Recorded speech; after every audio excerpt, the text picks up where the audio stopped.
Can you call the floor, please?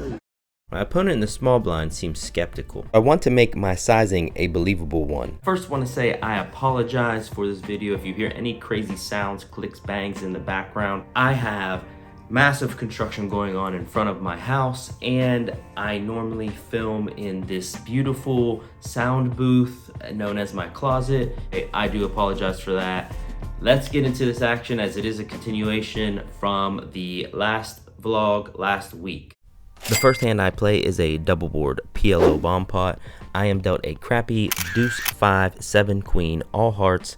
I flop the nut straight on the top and turn the wheel on the bottom. There was some action on the flop, and I get my last $75 all in on the turn with just one player. The rivers are the top board 10 of clubs and the bottom board queen of spades. He separates his cards out, saying he has two straights with deuce 5. His hand is so far with my bad eyes I can't see. I have the bigger straight on top and the same straight on the bottom, so I get 3/4 of the pot. The dealer pushes me the pot. Just as the dealer is about to move on, Justin, the player in the 8 seat, he speaks up. The top. 5-7. What does he have down there? He has deuce 5 for a bottom. No, on the top. He has 5-6. We don't. Hold on. Back up. Sorry, man. Yeah, it's just look, man. The cards were face up. They read themselves at that point. Anyone at the table can read them. Justin did the right thing, clearly, by pointing out that the dealer misread the guy's hand. I asked for a floor ruling. I think everybody thought I was upset, but nobody at the table that time knew what just happened at Capri. So I only asked for a floor ruling just to see, because I thought the situations were similar. I had to take a break because I thought everything on this day is just going absolutely weirdly wrong or off. But anyways, let's get back into this action. So in conclusion, that player had a flush on the top board, and I get quartered, and he gets 3/4. But I didn't realize until just now, after watching this back, that the dealer only took half of what he gave me, which was technically incorrect. Just in case anybody's watching, I wasn't actually upset or mad at anything, but let's move on. Let's get into some real hands from this day. I raise $30 pre-flop in late position with king queen of clubs, trying to pick up the limps. I end up getting 2 callers, 3 ways to a flop that is 4-10-4. Middle position checks, and this is a dry board, making it ideal to just go for the bluff. So I go all in for about $75, and they both fold and we pick it up.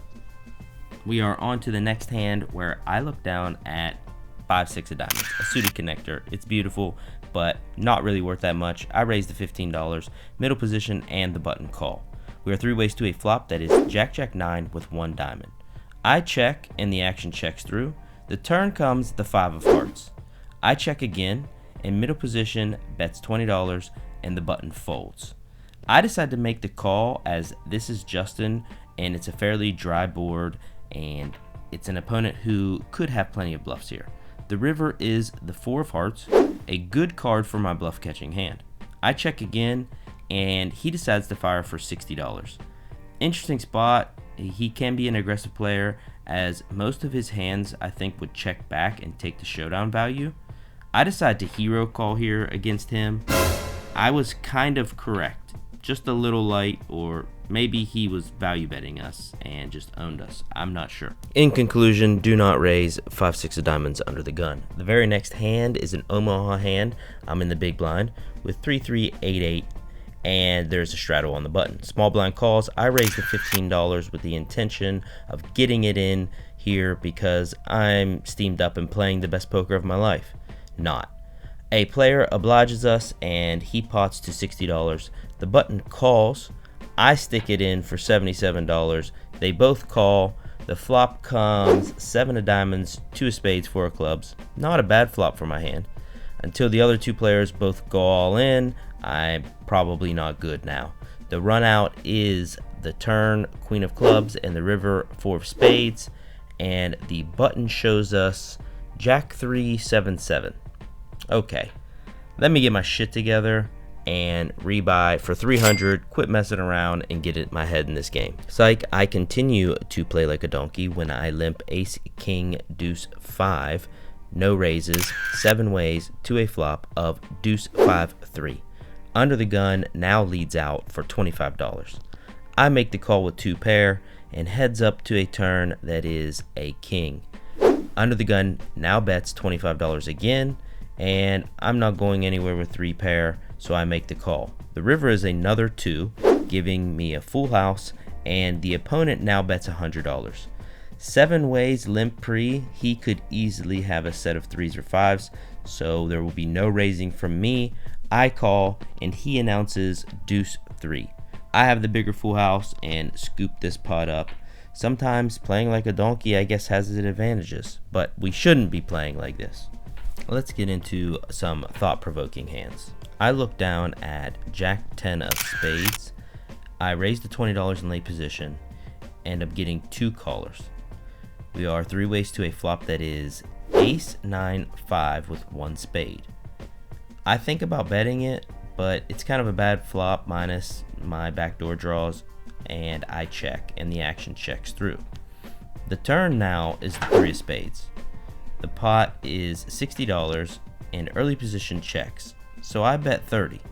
The button calls, early position folds, and we are heads up to a river that is the ace of spades, which is actually one of the better cards for if my opponent holds like weaker aces, allowing me to get decent value from my disguised flush.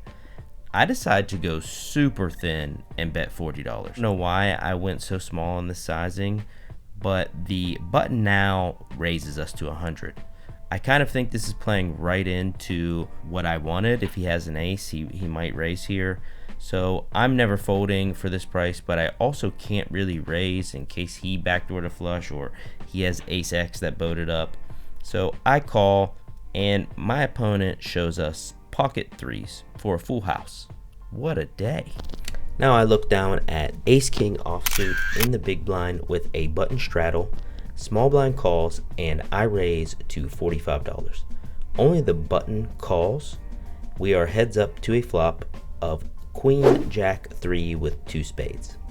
I go ahead and continuation bet here to $40, and the button thinks for a minute before making the call. The turn is the king of diamonds. I check here for 2 reasons. This brings in a lot of 2 pair combos and a few draws, and if he has none of that, checking here could get me paid on the river. So he checks back, which is good news, and I can assume he doesn't have any 2 pairs or straights as he would have bet them.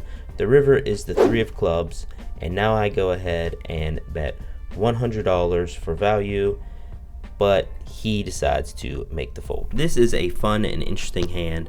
I decide to straddle here on the button to $6. Justin, who's in the big blind, as you can see, blind raises to $25 prior to the cards being dealt. Yes, the small blind still technically has to act first, so this is slightly out of turn, but nonetheless, it's a fun hand. The small blind folds. Justin doesn't look at his cards and is clearly blind raised. There are 2 other callers with the $25, and it's on me, and I look down at ace jack offsuit. If there ever was a squeeze spot, this is it.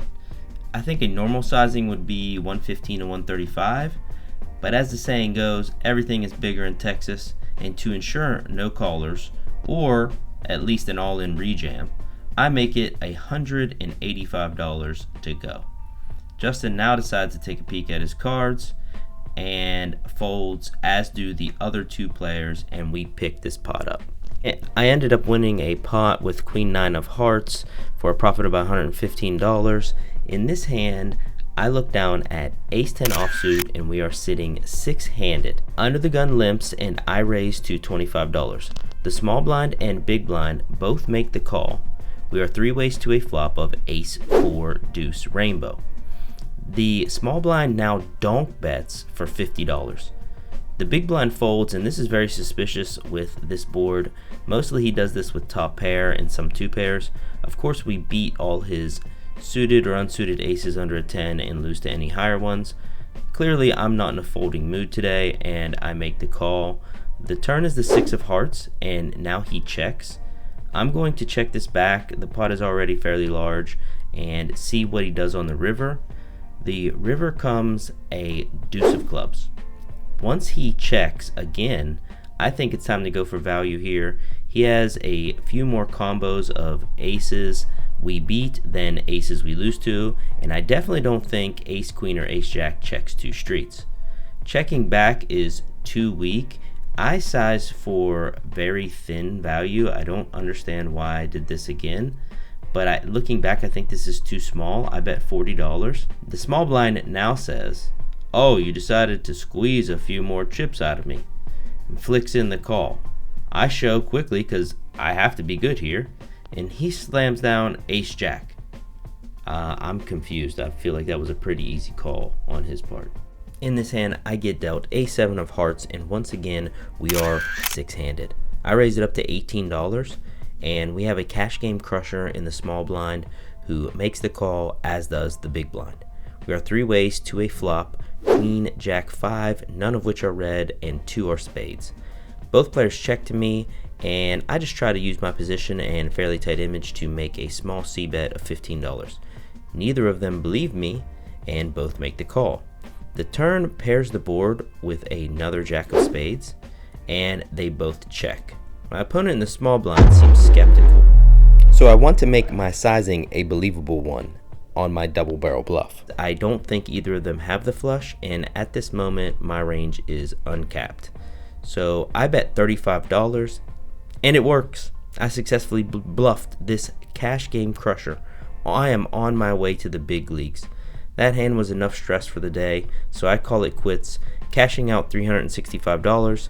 The day is weird because it is a carryover from the last session, so I cashed out $365 but ended up losing about $85 on the day. To make more sense of this video and try to wrap it in, check out this video from last week as it is a precursor to this one. I'll see you guys next time, and as always, hit that subscribe and like button.